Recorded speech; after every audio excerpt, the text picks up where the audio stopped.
right? It is day 14, the penultimate day of Can You Learn the Tense Before the Song Ends. And today's song is an old school classic for me. It is Santa Elegia by Carlos Vives. And today's tense is the conditional tense. We've got 3 minutes 52 seconds. So, vámonos. The conditional is in English using the word would. So I would go, I would like. You will be very familiar, I would imagine, with the phrase me gustaría in Spanish, which is I would like, okay? And on the end of that word, you can see the letters R, I accent, A. Those are the three most crucial letters for this tense. If you see a verb that has R, I accent, A on the end of it or near the end, it may not be the final three letters, then you know that is the conditional tense. And we can take that these three letters, the R, I, A, is the equivalent of would in English, okay? So comer, to eat, comería, I would eat. So when you see RIA, you know it is the conditional tense, and the conditional tense in English uses the word would. That is the most important knowledge. Now there is one exception to this, where if you see RIA at the end of a verb, it is not the conditional tense, and it is the verb quería. And that is the imperfect tense, which we've seen previously has all the endings with IA. Quería is I used to want. Okay, so that's the only time that if you see RIA, it's not the conditional tense. Otherwise, just a recap, IA on its own, no R, is the imperfect past tense, like used to. RIA on the end of a verb is would. How do we form it? Just like yesterday's future tense, we take the infinitive and then we add our endings. Okay, so only 2 steps and there's no taking anything off the infinitive. So our infinitive, remember, always ends in AR, ER, IR.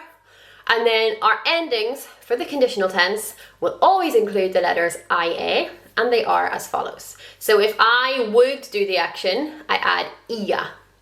If you would do the action, ias. If he, she, or it would do the action, ia.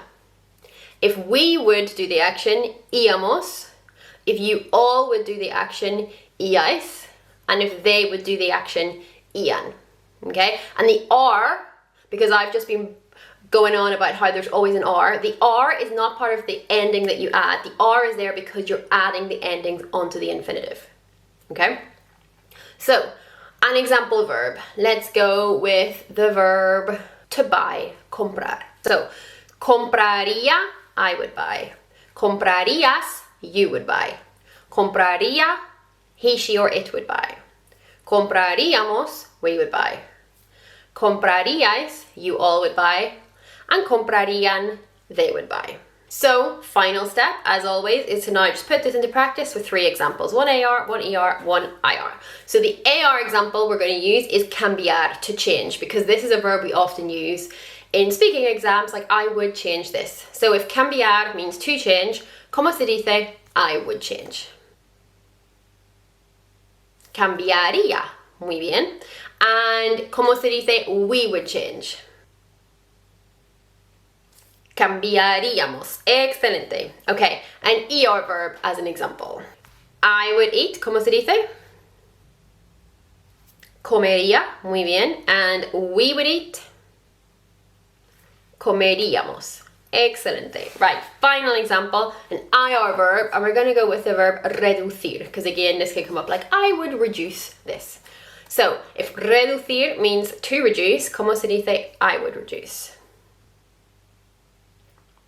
Reduciría, muy bien. And we would reduce? Reduciríamos. Excelente. Right, and that's it. Again, it is so easy. All you need to remember is the ria and the would, and we're adding the endings to the infinitive. So tomorrow in our final video, we are going to look at where the irregularities come up in the conditional and the future tense that we've seen yesterday. So if you haven't watched the future tense video yet, watch that before tomorrow's video. Otherwise, I will see you then. Hasta mañana.